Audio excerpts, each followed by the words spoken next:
So, hello everyone. We are now at the 10th or 11th salon of this series at Intellect, Ideas Shape the World, in which we talk about social movements, ideologies that really had an impact on today's world from the 20th and 21st century. And today's topic is the alt-right movement. As many of you already know, my name is Robert Nemeth. I'm the host of the series, and here's my co-host, Ferenc Laczo. And today we have also a special guest, Elisabeth Zerofsky. Elisabeth, thank you so much for joining us today. My pleasure. Elisabeth is a contributing writer for the New York Times Magazine, and she was based in Paris for 2 years and Berlin for the last 4, if I'm not mistaken. But she's frequently in the US. She writes about politics and society in the US and Europe, and her recent work has focused on illiberalism in democracies and on geographic inequalities.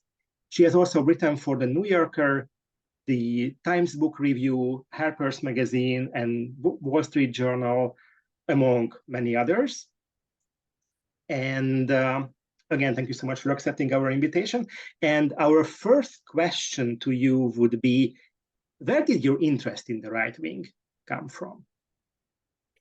Yeah, that's a good question. So I think, probably I don't have a terribly unique response to this. I think probably a lot of people about my age perhaps share this experience. But of course, the election of Donald Trump in 2016 was just a profoundly, world-shaking event for many Americans, I think, and I'm sure people in other places around the world as well. But for those of us, who thought that we understood our country or had some understanding of the place that we called home, and then we had Donald Trump elected in 2016, that sort of made me, and I think a lot of people, question many things. And so at that time, I was still living in New York City during the 2016 election cycle. I was working on the editorial staff at the New Yorker magazine, and so following all the campaign stuff. And then I had already made a decision prior to that that I was going to move to Europe and start freelancing actually as a journalist from Europe beginning in early 2017. And so then a sort of unexpected election happened in the fall of 2016, and I decided to go ahead with my plans anyway. And I moved to Paris, and I was covering the 2017 presidential election in France. And so I had already started to cover, some right-wing movements prior to 2016 as well. I'm originally from the Midwest, from Wisconsin, actually, which has always been kind of a hotbed of, for example, the Tea Party movement. So I would be home visiting my parents, and there were these demonstrations happening at the Capitol in Madison, Wisconsin, which is a very liberal university town, but you had people coming in from the rest of the state as part of this sort of unclear what exactly they were protesting, but showing up to protest against sort of, against policies and against the Obama administration, especially at that time. So I moved to Europe in early 2017, and there were, now of course when I look back on it, it's easy to say perhaps I was naive, but at the time it felt world, very sort of earth-shattering what was going on. And so I covered the French presidential elections in 2017. And then when you're abroad as a foreign correspondent, you're always kind of catering to your home audience and your home readers and whatever it is that they're interested in. And so, of course, at that time, what readers in the United States were really interested in European politics was things that were happening there that would reflect back on themselves, or that would explain to them, what was happening in other parts of the world that might help them understand their own, situation in the US. And so that at that point, I started taking assignments, or really the assignments that American magazine editors were especially interested in were about, the rise of illiberalism and Polish politics and Hungarian politics and, far-right politics to an extent in France and Germany and elsewhere. So I ended up covering a lot of different sort of right-wing illiberal movements in different countries in Europe, and writing about other things as well, because that stuff can, you want to take a break from it from time to time. And of course, there are very sort of delicate questions about how we as the media cover these movements and cover far right-wing politics that are happening. And especially when you're a foreign correspondent, there are a lot of sort of considerations to take into account covering a foreign country's politics for readers back home who might be sort of unfamiliar with the details of the situation. All of that can be quite complicated. But yeah, it was really, my interest in the right was really, a response to what was happening and just a desire to fill in my own sort of, clear lack of understanding of what was happening around me. And to be honest, that drives a lot of the reporting that I do, and a desire to kind of share that, or things that I discovered, things that I learned, to share that with American readers, that I think that information will be helpful to them.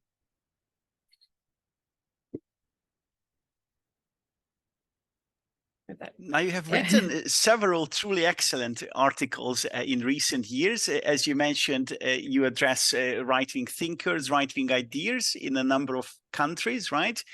I've read these with great interest. I also had the feeling there isn't so much out there on the market that really takes these ideas seriously. I remember you wrote about the Claremont Institute relatively recently, right? It got a lot of attention, partly also because people were surprised that somebody would go after these ideas in such detail and present them. So would you perhaps, like to comment on this very delicate situation, presenting right-wing ideas, and what could be a method of doing so? I mean, you're writing mostly, I would say, for an audience which is open-minded, which is a liberal, educated audience, right? Absolutely. So this is always a very delicate matter. And my approach to these things, and it's not everyone's approach, but my approach to these things is that I'm not conservative. I'm not coming from the right, of course, but I want to take these things seriously. I want to treat these people seriously in a way that they often feel that they're, whether they are or not, we can discuss that, but their perception is that they're not taken seriously, that they're not treated seriously. And that I would draw a little bit of a distinction here, because I did a piece, prior to the Claremont piece, that was about sort of the interest among some American conservatives in Viktor Orban. And that was a sort of Catholic conservative intellectual sort of cohort within the United States, who is having they're having a moment, and their ideas are becoming popular, and they have a sort of Catholic inspired social conservative politics, which is actually becoming quite influential in the States at this point. I mean, if we look at what's happening in the Supreme Court in the United States, this group of conservative intellectuals is very much sort of involved in that. And there are some very, again, whether or not you agree with them or you like them, there are some quite serious sort of scholars who are part of this cohort of intellectuals, including Patrick Deneen, who's a political philosopher at Notre Dame, Adrian Vermeule, who's a law professor at Harvard, and that sort of thing. And so I had done an article about them in which I explored all of their ideas and the sort of influence of their ideas on American politics, as well as their connections to Viktor Orban and Hungarian politics, however tenuous or superficial it might be. In any case, so we did that piece, and that that piece was fairly well received. And then after that, actually, my editors came to me and said, "All right, we want to do a piece about the Claremont Institute." And the Claremont Institute, I don't know how familiar people are with Claremont Institute, but it is a far right-wing think tank based in California that they were among the only sort of conservative, or I wouldn't even call them conservative, but right-wing intellectuals in the United States who supported Trump very early on, beginning even in 2015, and were very much sort of part of promoting him and providing him with some, sort of elite kind of support or that kind of thing. And they are extremely controversial. They are they have a very sort of strong online presence, especially with the alt-right and that kind of thing, that they've tried to co-opt into the American right. So anyway, so these guys are quite controversial. And my editors wanted to do a piece about the Claremont Institute. And so, you know, at this point, you have to ask yourself lots of questions. I mean, first of all, I'm a reporter. I'm not a pundit. I don't do really op-ed pieces, at least not at this point in my life. Or if I do, I'm very careful about them. I feel that sort of that the value or the skill that I bring to the work that I do is providing information. And the Claremont Institute, you know, so when we talked about doing this piece, the Claremont Institute is, you know, there are lots of polemics out there about them already. If you want to read a piece written by a liberal or left-wing commentator about how dangerous and how, you know, racist and sort of potentially fascist and all these sorts of things that the Claremont Institute is, I can send you all of, there are many of them. You can read them. Like they will tell you sort of, you know, what to think about who these guys are. And that's all great. That's all fine. I don't need to write another piece like that. I don't necessarily have anything to add to that. And the other thing is that, you know, my job as a reporter is to get people to talk to me. And so these are always very delicate sort of balancing act. But when you want to get people to talk to you, essentially, you know, people want to talk. People want to be respected. People don't want to talk to you if they feel like you're going to, especially in the pages of the New York Times, if they think that you're going to just call them names or, you know, kind of condescend or look down on them or all that sort of thing, they just won't talk to you. And of course, that's always a possibility. That's always an option. You might say, listen, I don't want to talk to these people. I don't think they deserve, you know, I don't think they deserve a place in any of what we're talking about right now. You know, it's not worth it to me to sort of have to make the kinds of negotiations that I would have to make in order to talk to them. And that is often a perfectly legitimate and even good, you know, decision or outcome. In this case, we thought, you know, we sort of reached out to them and they agreed to talk to us. And we thought, okay, you know, we're gonna move ahead with this. And, you know, the thing is that that at this point that they are influential, and people criticized us for saying, oh, like you're giving them a platform or something like that. I mean, sorry, like Donald Trump gave them a platform. I mean, one of their most prominent thinkers was on the National Security Council in the Trump administration. And they are very close to Ron DeSantis. They are very much behind some of the education reforms happening in Florida right now. They were on all sorts of Donald Trump's commissions. A lot of the young Republican staffers running around on Capitol Hill in Washington are going through a university called Hillsdale College, which is run by Claremont Institute founders and graduates, actually. So, you know, we sort of thought like, yeah, okay, do we give them a platform? But listen, like, sorry, it's too late for that. Like these people, if there's another Republican administration in a year or two, it will be filled with Claremont people, whether it's DeSantis, whether it's Trump, whether it's, you know, so we decided to go ahead with that. And we thought, you know, we want to strike a balance of telling you who these people are, taking them seriously but obviously not, you know, while still being critical of them. Like we're going to push back on the things that they say, but we're not going to give you a polemic. We're going to present you sort of with who they are. And that's what we did. And, you know, I think most people appreciated it. Some people did not appreciate it. But we continue to feel that these ideas, you know, once again, whether or not you like it or not, have very much sort of permeated the sort of what is becoming the Republican Party in the United States right now. And that's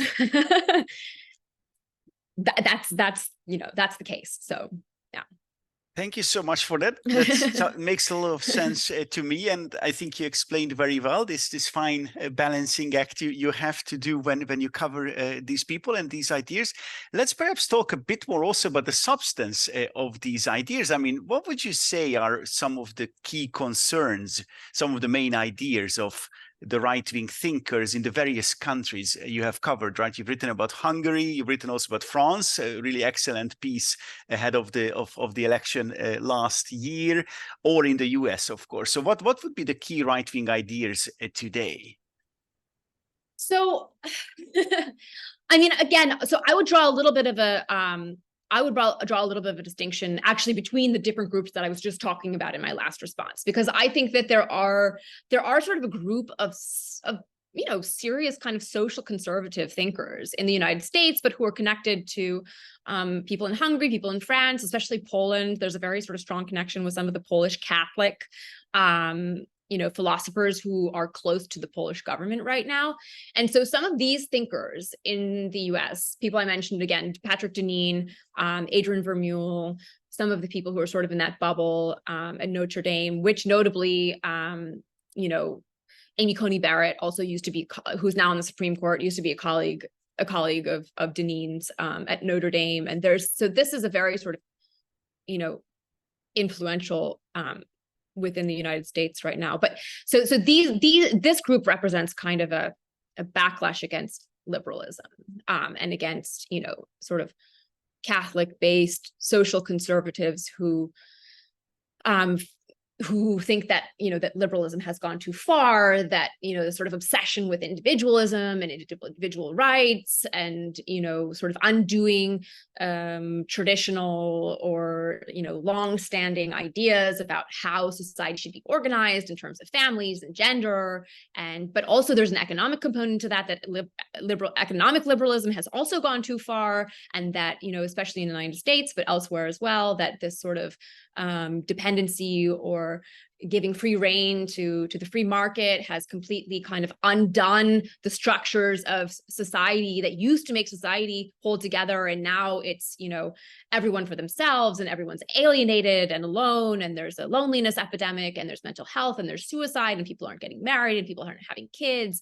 And, the companies, big corporations rule everything. So you can't be a man with a well-paying job that pays with which you can have. So all of these sort of criticisms are part of this sort of circle of I would call them illiberal or anti-liberal thinkers in the US, but who have connections in some of these other countries as well. And my personal feeling about them is about some of these ideas is that I think, I probably please tell me if I'm going too fast or if I need to clarify anything. But my feeling about them is that even though I disagree with them on many things, and I personally don't desire to live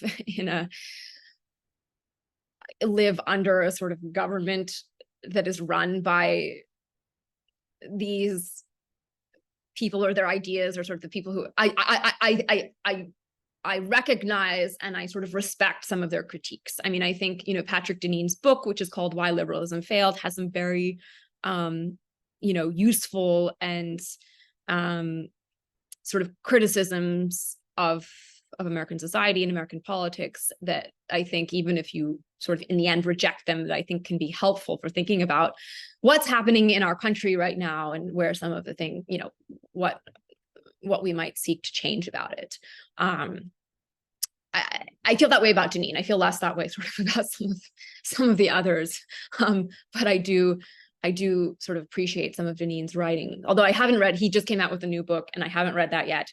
And it sounds like he has become more extreme. So I don't want to necessarily endorse that, but I'm saying that his book that he wrote called Why Liberalism Failed is a book that I appreciate. So I think that there's this group of sort of right-wing thinking in American politics right now that has some weight, has some legitimacy.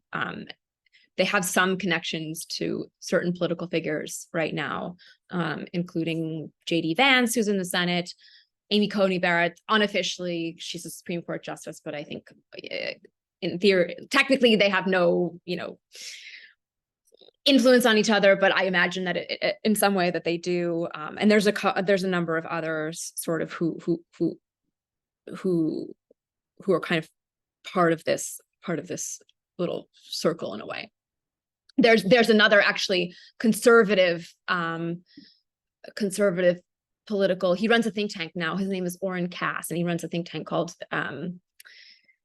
American Compass, and who is also sort of part of this. And I respect their work very much. They're trying to kind of reform ideas about American economics and about the market being at the center of everything, and really allowing free market economics and liberal economics just rule everything, and trying to put sort of a more human element back into American economics. So I actually and they're more socially conservative than I am, but I respect what they're doing.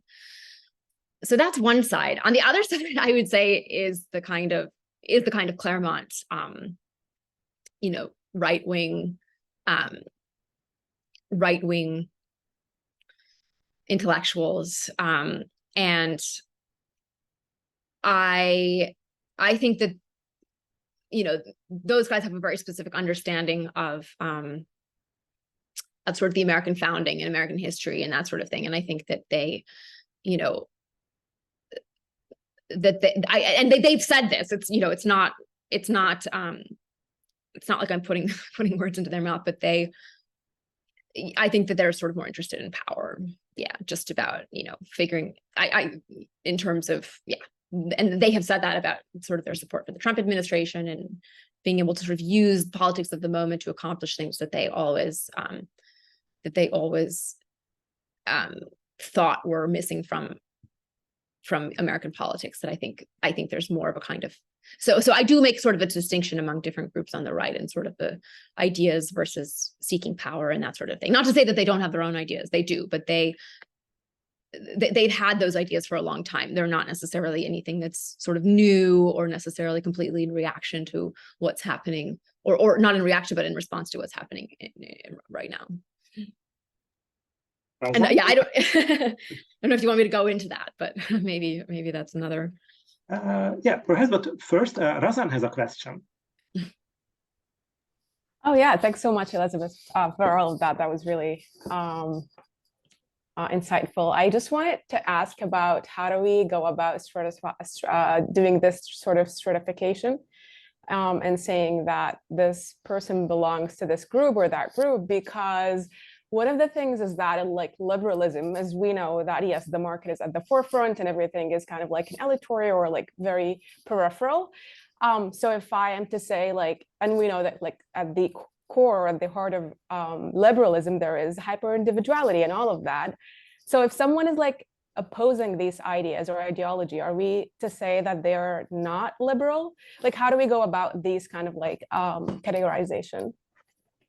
Yeah, I think that's a really good question. And I think often actually that these sort of categorizations, like they are imperfect. They absolutely are. And even within these groups that are people that I'm sort of grouping together, like they have a lot of disagreement and that sort of thing. So on the one hand, it's partly just for the purpose of being able to, in the end, I'm like a journalist, I'm a writer, I need to sort of organize things in a way that that makes it possible for people to digest information or to like, so yes, we are imposing, that's true, like some slightly artificial kind of categorizations onto people. But on the other hand, some of these people are they are very clear that they are anti-liberal, that they are illiberal. So someone like Patrick Deneen believes that liberalism is a sort of fatefully disastrous ideology that is destined to destroy society, like that liberalism, by fulfilling its own goals and its own destiny, creates precisely the chaos that we have, that he sees or that he believes that we have today. So there are some of these people who really truly say that liberalism, that they are anti-liberals, and that liberalism is kind of the that liberalism, despite it being very sort of central to American traditions, that liberalism is really the kind of ideology or force that should be fought. And I think then that there are some others within that group of people that I'm grouping together who maybe don't go that far. There are others. I don't know if you're familiar with somebody like Rod Dreher, who's not an academic. He's a journalist who wrote for the American Conservative for a long time and is now actually living in Hungary. But some of these, he's kind of part of this group. He would say, I wish I could be a liberal, but I feel that liberalism is destroying, and he's an observant Christian. He was Catholic, but I think he left the Catholic Church. But he will say that I believe in liberalism, or I wish that I could be liberal, but I see that liberalism is destroying the things that are important to me and that I think make American society function, and therefore, I wish it weren't true, but I think, what we need now is a liberalism. So you do have that kind of thing. And then you do have others who are sort of like, America is sort of based on a liberal tradition, but it's gone too far. And this was never how it was intended to be. Like we shouldn't have, especially when it comes to economic policies, that we shouldn't have, we shouldn't have giant corporations like Amazon who can, surveil or mechanize all of their sort of working conditions and just, screw everyone over, because technically that's what the market says should happen, but we believe that that's wrong. So even though we still consider ourselves liberals, we think that somehow liberalism has just gone, it has just sort of gone awry, and therefore it needs to have some sort of checks placed back on it. So yeah, I think that's a really good question. And I think one does have to be a little bit careful and cautious. And I think that's true. I think there is probably within these kind of groups of people that we're talking about, there is certainly a kind of wide variety or sort of, spectrum of opinions and perspectives. Thank you. I just wanted to touch base on the things that you mentioned about liberalism, because at the center, there's always the market, right? Market is always at the center. Everything really is peripheral, like we said and we talked about. And that's how it started, really, to just move away from government so that they don't control our lives. That's how liberalism is. And that's what liberalism is all about, right? So what is too far? Because from the very beginning, it's all about the market, and economy is just inseparable, right? It's just, you can't really distinguish between the market and the liberal movements. And so what is too far? Absolutely. No, that's absolutely true. And so, that's absolutely true. And so I think that's what somebody like Patrick Deneen would argue. I don't want to put words in his mouth, but that school of thought would argue that, right, that those tendencies were absolutely present in the very foundation of our system, and that's why it will never work. There are others who kind of say that, for example, that yes, even though those tendencies or the sort of ideology is present in the very kind of seed of the system, that's true, that yet, somehow there are things that we can do that allows us to sort of, so I'm just trying to think of an example, but and a lot of times these are social conservatives who think this, and actually there are people on the left who agree with them. You have a little bit of a horseshoe here where you have people on the left and people on the right who agree on some of these matters, that liberal economics have gone too far. But so for example, one of the examples that gets used quite often is in for example, in the mortgage industry leading up to the 2008 financial crisis, right? So mortgages, and again, this is a little bit of a parable. So it's a little bit of an oversimplification, and I'm sure, anyway, but this is the example is the mortgage industry, right? Mortgages used to be a locally based business. So, if you were buying a house in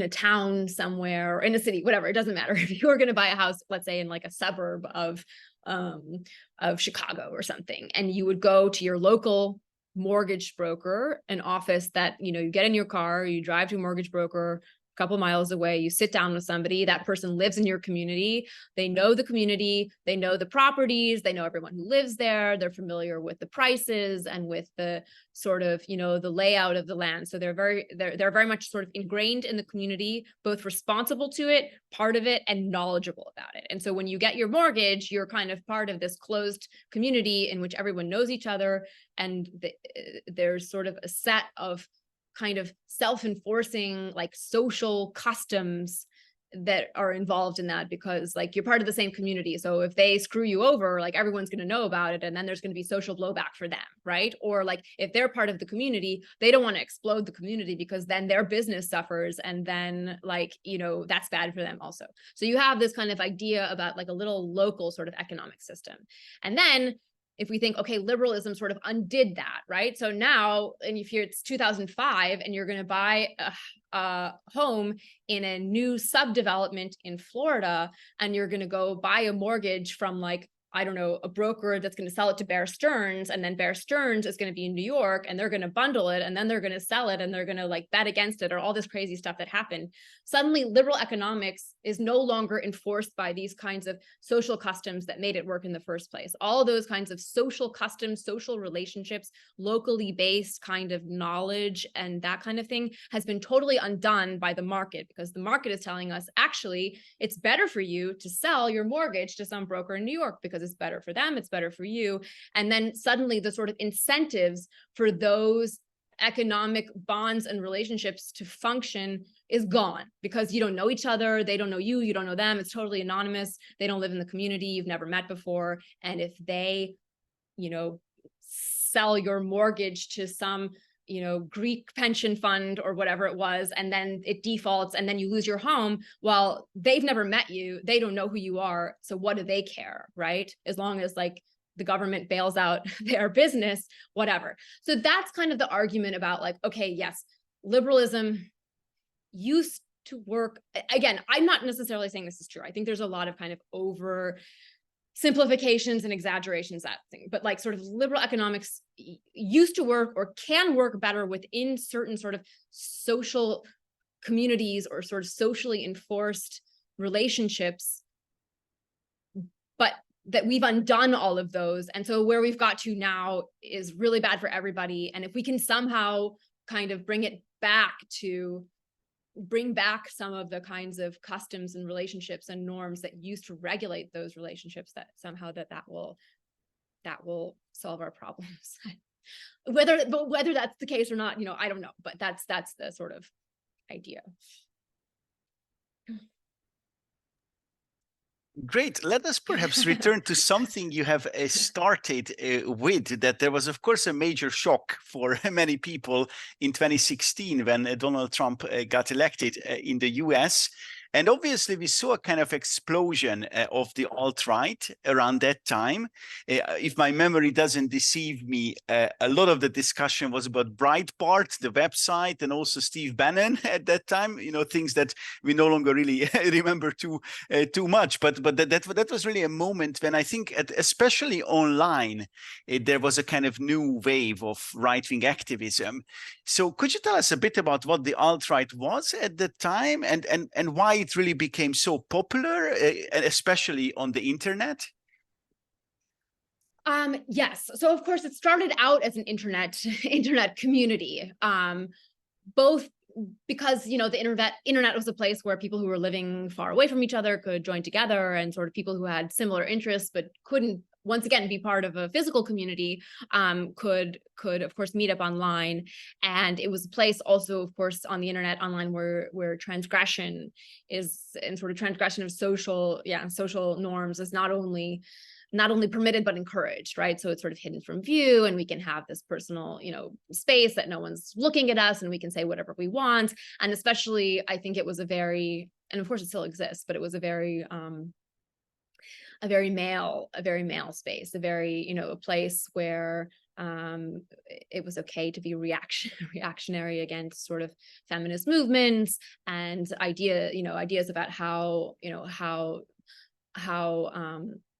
new ideas about what it should mean to be a man, to be male, and sort of sort of traits that we associate with maleness, were like those kinds of social constraints that could be, people could be, especially like young male users could be free of them and could do whatever they want, right? So I haven't covered that alt-right so extensively, but of course, you know, what starts out as an internet community often, or internet norms, or something that's sort of joking, right? It's like, oh, this is just a place where we can let loose, we can be free. It's sort of semi-joking, and it's fine to, you know, call people names and sort of make, you know, whatever is racist or misogynist jokes and that sort of thing, because it's just the internet, it's not real life. And, you know, we can kind of form a wink, wink, nudge, nudge, like, oh, I recognize you, you recognize me kind of community online, far from where everyone's looking. And of course, those things tend not to necessarily stay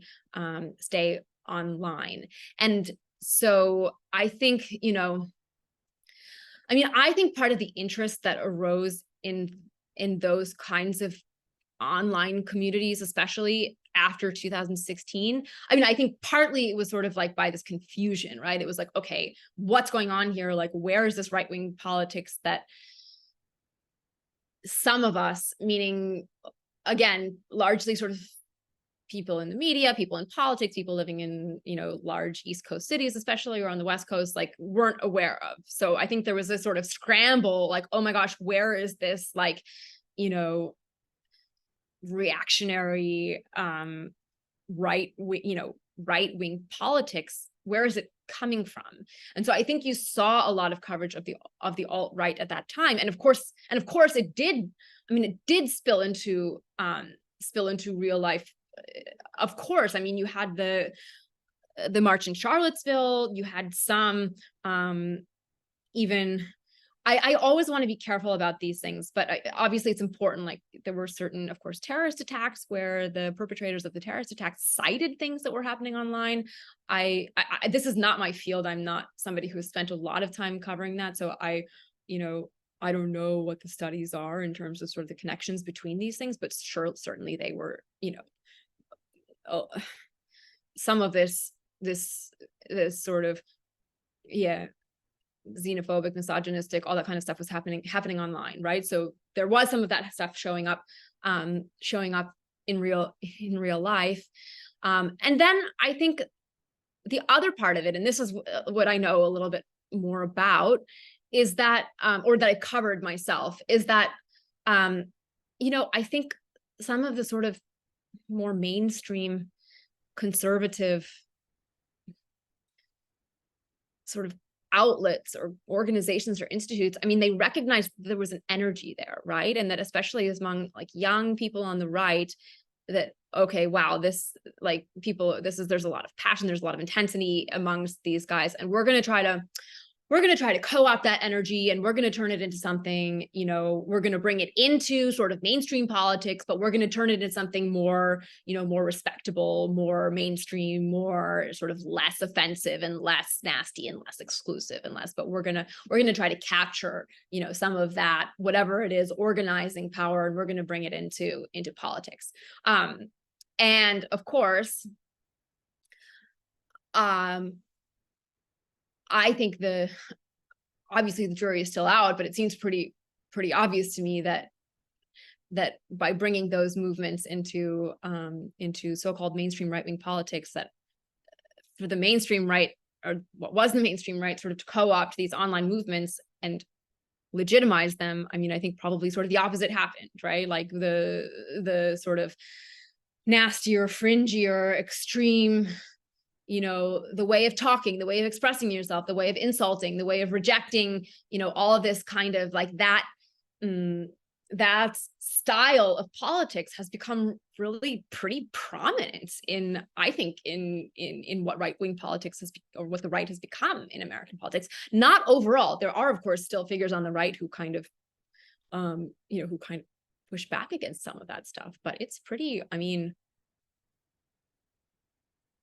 there's been a large discussion about this with the candidacy of Ron DeSantis for president, especially. But you know, he hired a good number of, you know, some young right-wing sort of operatives who are very much, you know, kind of at least marginally involved with some of these alt-right online communities. And so he's bringing a lot of that into his politics. And of course, you can see what happened, that he fired a couple of staffers a few weeks ago because they had put together a campaign video using Nazi symbolism. So, I mean, that sort of pipeline and the way that push and pull, but the kind of stronger force takes over. I mean, I think that seems, you can see that illustrated very clearly in what's happening now, I think, in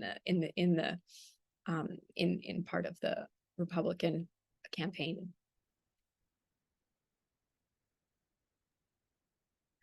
Excellent. Does anybody perhaps have a question, or shall I go next this time?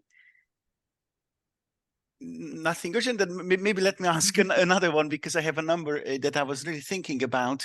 You mentioned the issue of gender just before. Also, you highlighted, and I think rightly so, that these milieus tend to be very much dominated by men, and also by a certain opposition to feminism in particular, and new forms of gender politics. So I was wondering whether you could comment on that. You know, what is the role of masculinity and the whole gender discussion for the new rightist movements? I mean, I think it's really a backlash against, you know, against growing egalitarianism, and of course, you know, women being fully, you know, being fully just being sort of freed or liberated from, you know, from those kinds of social restraints and that sort of thing that used to exist. And of course, you know, I mean, I'm not a conservative, and I don't, you know, consider myself a conservative, of course, but I do end up reading a lot of conservative material, conservative, you know, writing.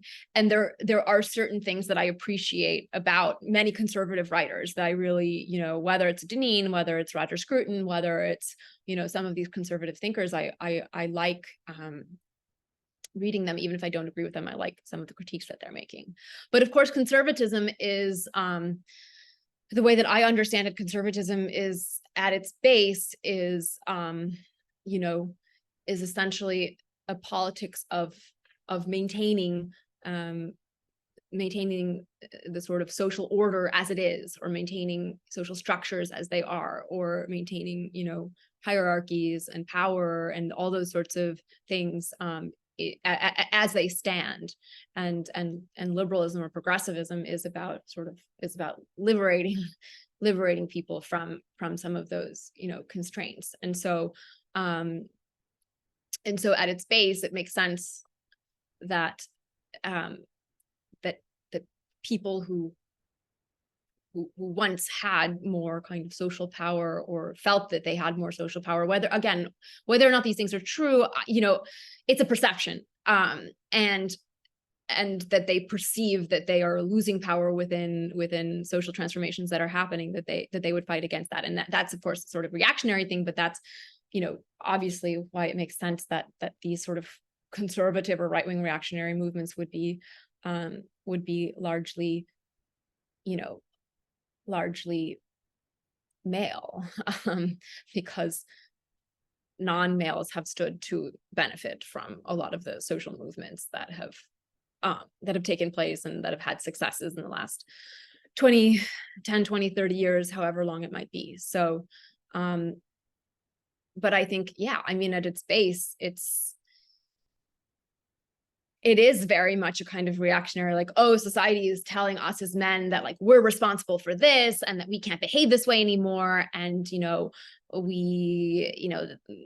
it's harder now because women can do whatever they want, so they don't have to, you know, get married so young. And also, like, I can't get, like, you know, these sorts of things. It's essentially, it's a reaction against that. So yeah, that's my understanding of why, you know, why gender is so sort of critical in these things. And at a place like at a place like Claremont, of course, you have very few women who are part of any of their programs. There are some exceptions, but very rarely. And so, it's kind of interesting that one of the criticisms, not frequently, but sometimes one of the criticisms that came up sometimes of that piece was like, oh, you didn't like, where are the women in this piece? Like, why didn't you talk to any women? Like, well, that's very much the point, is that it's very much a kind of about an assertion of an idea of, of an older idea of what the place of men was in society and how that has changed, and really pushing back against that. And so I think that's, of course, also why the alt-right was such a male, I mean, not entirely, of course, there are exceptions to this, but such a male space, because it was a way to transgress against what these kinds of changing social norms were and are supposedly imposing upon them. And there is, of course, all this new sort of, well, whatever. I don't want to like legitimize any of that. There is all this new research coming out about how men are kind of struggling now in terms of in universities and professional education and, living wages and that sort of thing. Like, that's true, but I don't necessarily want to conflate those things, because I think it's true that things have changed, but like that these reactionary movements, obviously, I don't want to like legitimize them or justify them or anything like that. So yeah, I won't necessarily go there.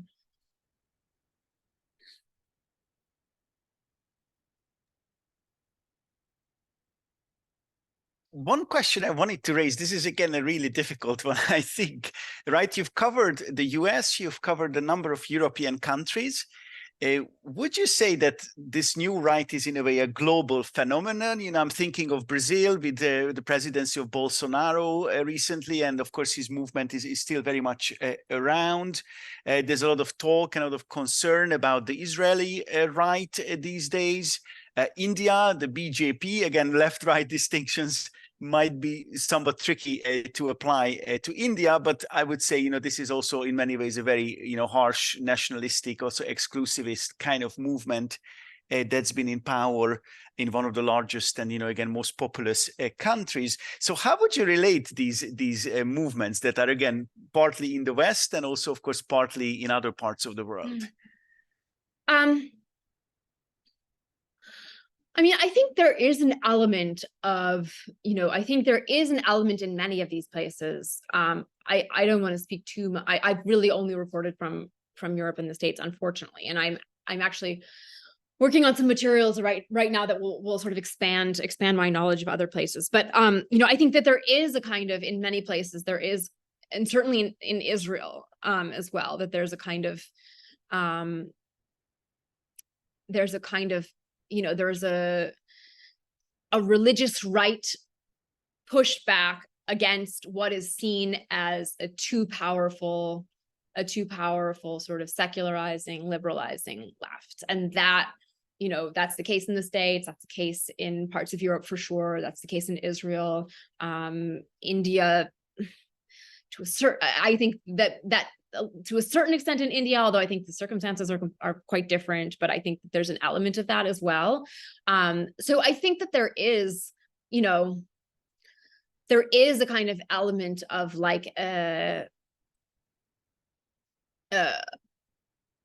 in each place in a different way and under different circumstances, of course, but there is a kind of reaction against what is, certain ideas or about modernism, or what a modern society is, or what a modern society is becoming, both in terms of being, global and multi-ethnic and gender equality and, sort of liberal identities versus nationalistic identities. I think that there is a kind of reaction among certain forces against that, what is seen as that sort of growing dominance of left liberal sort of modern societies. So I think that's certainly part of it. And to me, that explains, why you're seeing different kinds of incarnations of this in different places. And certainly, you know, what's happening with the courts in Israel is very much sort of driven by a religious right, like a fundamentalist religious right. And what's happening in the States, in the courts in the States, that's also true. What's happening in Poland in the courts, that's also true. Hungary, I think, is like a little bit different, but we don't have to get into that right now. So that's certainly the case. This is the, you know, another element of this, and this is, I'm just starting to work on a book right now. I'm just getting started on it, which will cover some of these topics. And so part of the sort of thesis, or part of the theory that I think is true, that I think is happening in the States and in parts of Central Europe, and possibly in India and other places as well, is that these societies are actually, like, yes, they're becoming more unequal, but they're also becoming wealthier. You know, the United States has become, over the last like 40 years, has become wealthier. Poland and Hungary have become wealthier. India has become wealthier. I actually have to say, I know less about the Brazilian situation, but Israel has become wealthier. That these countries, that the sort of, and there's still poverty problems, absolutely, but the sort of standard of living for everyone has increased. And when that happens, when people have more money and more comfort and more sort of, you know, more sort of basic needs covered, or whatever that might be, what they seek after that is power, right? Like, if you, in the past, if you have sort of large working classes or large peasantry or large sort of rural populations, that sort of thing, those people are not necessarily in a place to struggle for power because they can't. I mean, they are in a way, of course, because they're seeking, you know, greater wages or more political visibility or whatever it means. But they're not in a place to be sort of competing for power and control over sort of government and national culture and ideas about how we organize our life and that sort of thing. And now I think that in a lot of places that these are fundamental power struggles, that a lot of this is driven by an increase in wealth, because a lot of the supporters of these right-wing populist parties are not necessarily working class voters. I think that's a little bit of it. Some of them are, for sure, but I think that's a little bit of a misnomer. I think a lot of the voters in many of these places, this is something that isn't common, that support these right-wing populist parties are not, they're not necessarily working class. They're people who are, who often even have sort of above average or above median income. They might be less well educated, but I think that's partly what it is. I have a kind of follow-up question to that. So when we talk about the regional movement, on one hand, how much you think they can learn from each other, or have they learned from each other, or how much did they copy each other in certain senses? And on the other hand, on the longer term, do you think they could cooperate? Because, you know, they all have this nationalistic element, but what do you think? Will this nationalistic element be stronger, or the common anti-modernist element that you mentioned?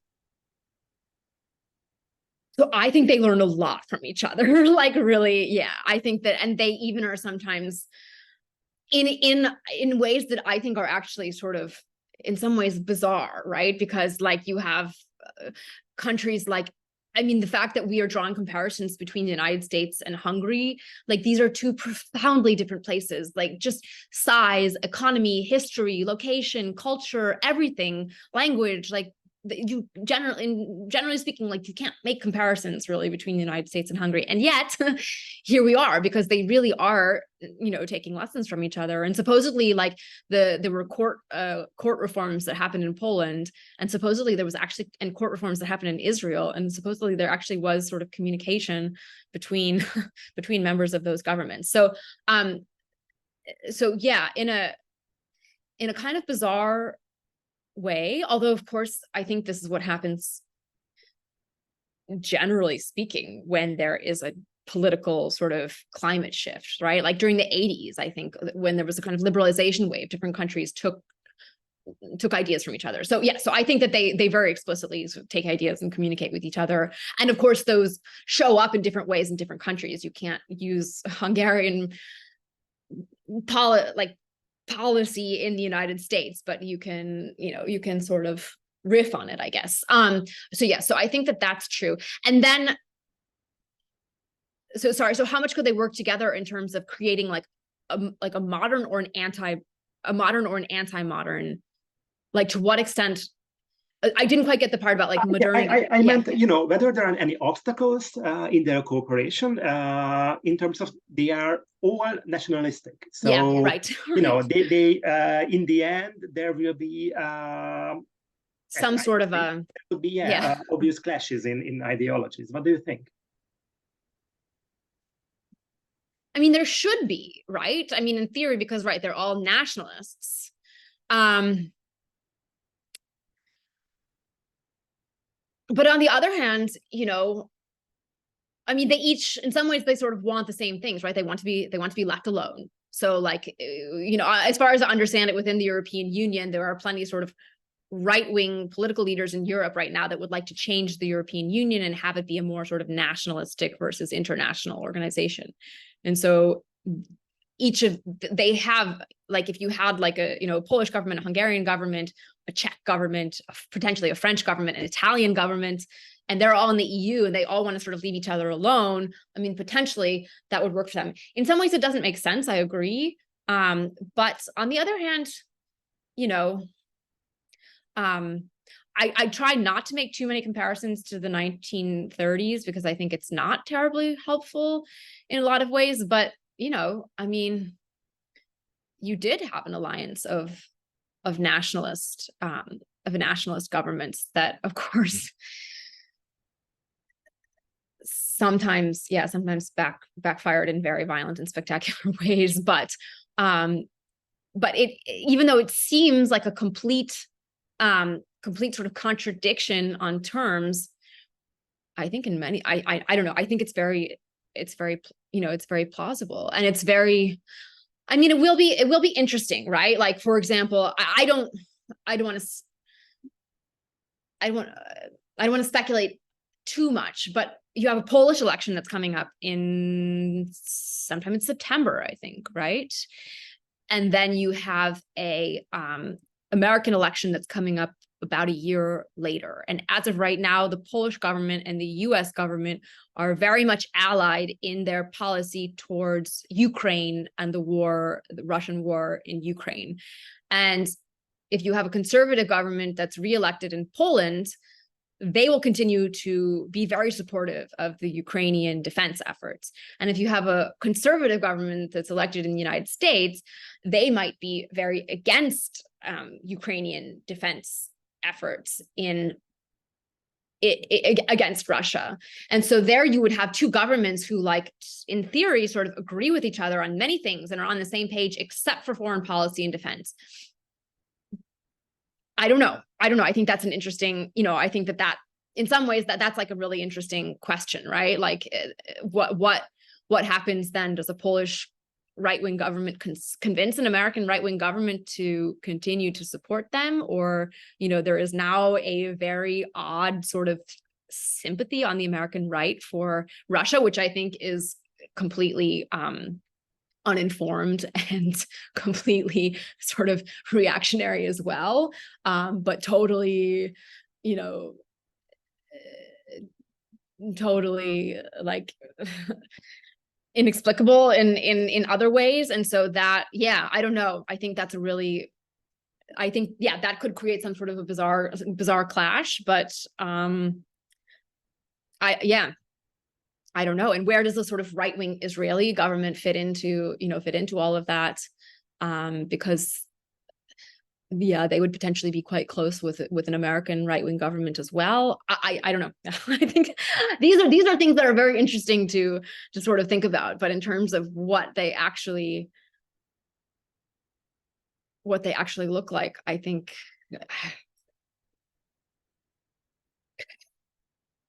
I wouldn't want to have to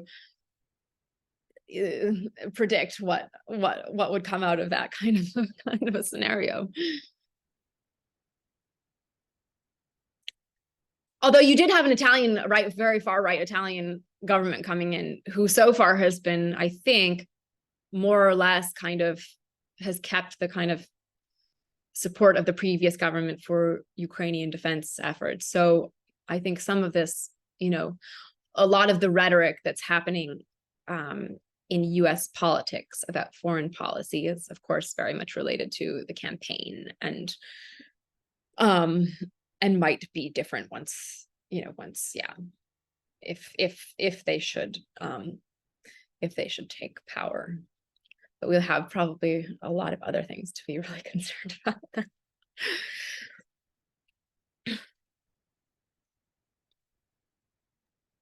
Yeah, this actually, so you mentioned that that might be an interesting point in terms of the relationship between the Polish and the US government, but it already was.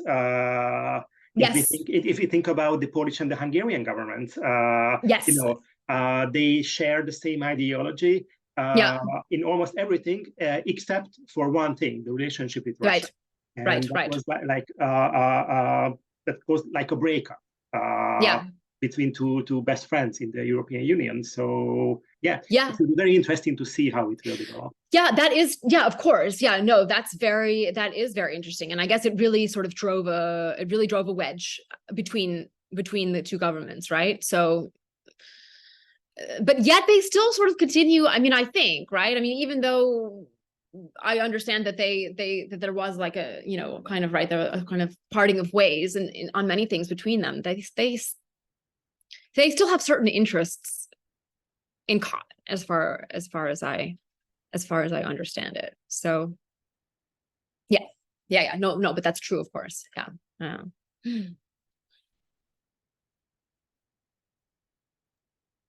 also turn to others, whether anyone has a question or a comment.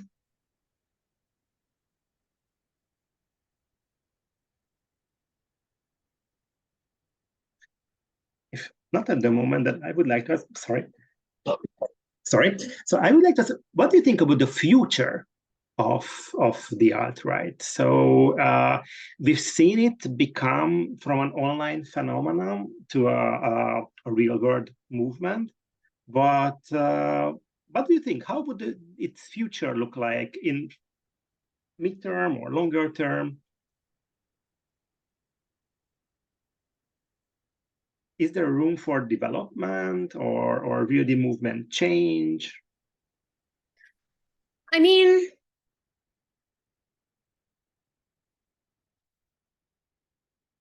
to a certain extent, I don't know. I think a lot. So to a certain extent, I feel like they have, a lot of it, right? So like someone like Steve Bannon, who was sort of part of this online alt-right. I think a lot of his politics like just turned out to be just hot air. Like a lot of it was bravado. A lot of it's like, oh, we're going to do this and we're going to do that. And we're going to I remember before the European Parliament elections in 2019 or something, when he claimed that he was running campaigns for all these different countries in Europe. And then he said, we're going to get the European Parliament, and every day in Brussels is going to be like Stalingrad. And he, and that obviously didn't come to pass. And there were a bunch of other things where clearly a lot of it is a sort of media. It's a movement in its style of politics that's interested in getting media attention. And so they get a lot of media attention. But I feel like a lot of times things don't really turn out the way that they say that they are, because so much of it is built up on this kind of self this like bombastic and exaggerated, like sort of speak about how things are going to be. So I think, there is an element of that. Of course,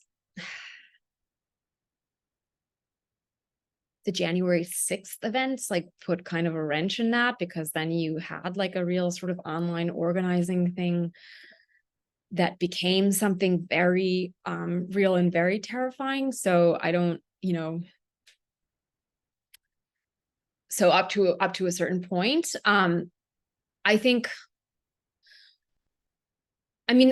again, to a certain extent, like, I think the campaign that Ron DeSantis is running is in some ways kind of it has, of course, influences and kind of the vibe and the style in some ways of a kind of alt-right. Like, it's very trolly. It's very like, we're going to push people's buttons and try to piss them off and show that we're better than everybody else and that we're going to put those liberals in their place. And, it has that kind of style to it, I think, in a certain way. And so I think that it will be interesting to see what happens with that and see if it's effective for him or not. And I know some other journalists and sort of writers who've been kind of talking about this, because he did take some of his sort of, campaign aids and that sort of thing from, if not exactly from that like the alt-right community, but certainly from sort of like adjacent circles. And some of his sort of campaign ads have been like, people like us look at them and we're just like, what is this? And if, I think like if a general sort of electorate or American, like sort of general American electorate also reacts that way to his campaign and it doesn't succeed, then I think, okay, maybe some of that stuff will die down a little bit. But if his campaign is successful, and I think a lot of, in some ways, sort of American right-wing politics has become largely about trolling the left, right? About sort of like owning the left and that sort of thing. And so that very much is kind of, I think, from sort of internet right, sort of right-wing sort of style or vibe. But yeah, I think, I don't know. I think a lot of that, I think a lot of that perhaps will be determined in the next year or so. I'm a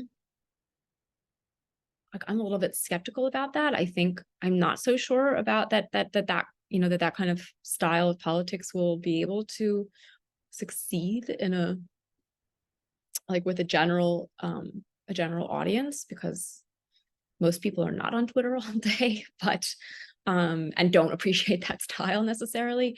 But I'll be damned if I'm gonna make any more predictions about the future of American politics, and as well as politics in other countries. So I wish to ask you a sort of final question. You've done a lot of excellent reporting, like we have discussed, in Poland, in France, in the US, also looking at people like Rod Dreher, Patrick Deneen, their connections to Hungary, and so on. What was the most surprising thing in all this reporting, in all this research for you personally? Was there something that really struck you that you really wouldn't have expected about these people, these institutions?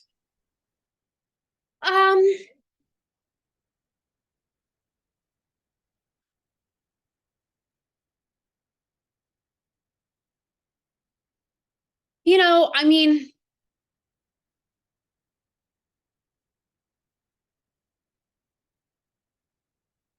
that's a good question. And again, I want to draw a little bit of a distinction between the post-liberals, as we're calling the sort of Rod Dreher, Patrick Deneen, those kinds of guys, because even though they're conservative, I mean, Rod Dreher maybe a little bit less, but they're intellectuals and they're journalists and they're, I read some of their stuff. Claremont, when I went into reporting the Claremont, I thought, okay, I have nothing to say to these people. I have nothing in common with them. They have nothing in common with me. We're not going to have anything, to talk about or whatever. And I always, of course, go in with my ideas about who they are, and what they're doing. And I have to say that it's not like a one specific thing necessarily, but I have been often surprised that I, end up having these very long 2 to 3 hour conversations with people who start out really not wanting to talk to me and end up spending a lot of time talking to me. And that, I mean, of course that humanizes somebody for you. They're not just some sort of Twitter tagline anymore. They're somebody that you've spent a long time kind of discussing, American history with, or their very personal sort of education or whatever with. And so I think that element of it has been, that sort of meeting people that I think I won't have anything to say to, and finding that that's not necessarily the case. And there are some exceptions to that, I have to say, because a couple of, I don't want to name names, but I have met then a couple of people where I just thought, okay, this is somebody that I just can't talk to. But that's not the majority of people that I talk to. And then, on a more sort of specific kind of content level, I have been surprised by some of those guys, especially who are interested in the Hungarian government and sort of the Hungarian, who are spending time there and who are doing fellowships at this foundation that is essentially funded by the Hungarian government. I have been surprised by their willingness to overlook certain facts about things that are being said by Viktor Orban or things that are happening in Hungary, and that they really stick to their beliefs and ideas about what these countries are and what they represent and what is going on there, and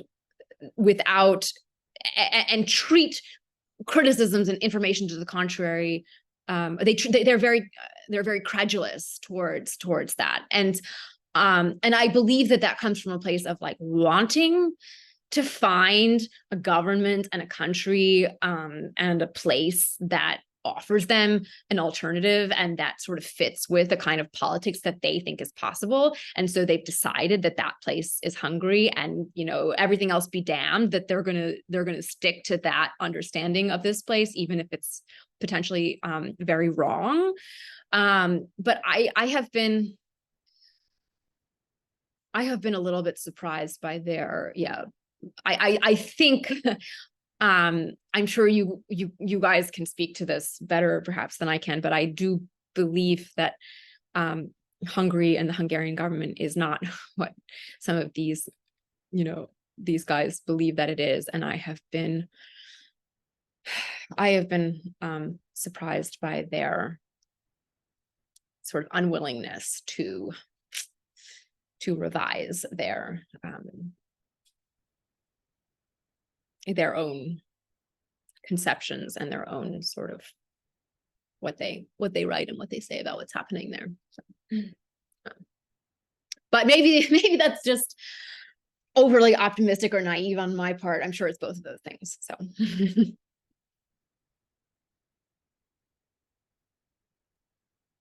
Thank you. Anyone has a question, maybe a final question? Razan, Billy, Trey, anything that you are interested in or would like to ask about? Yeah, I just don't want to go off on a tangent. It's going to take us probably a long time if I do ask my questions. But yeah, thank you so much. That was really, there was a lot of elaboration, and you touched on so many different contentious topics, and you explored them very, very well. So thank you so much for your time. My pleasure. If there are no more questions, then thank you all for joining us today, especially Elisabeth. Thank you again for accepting our invitation. I think, again, we learned a lot. And I hope to see all of you at the next discussion of our salon. We don't know the exact date yet, but we will announce it in the usual channel. So thank you so much again for this discussion today, and have a great evening or afternoon. Thank you. Thank you so much. Cheers.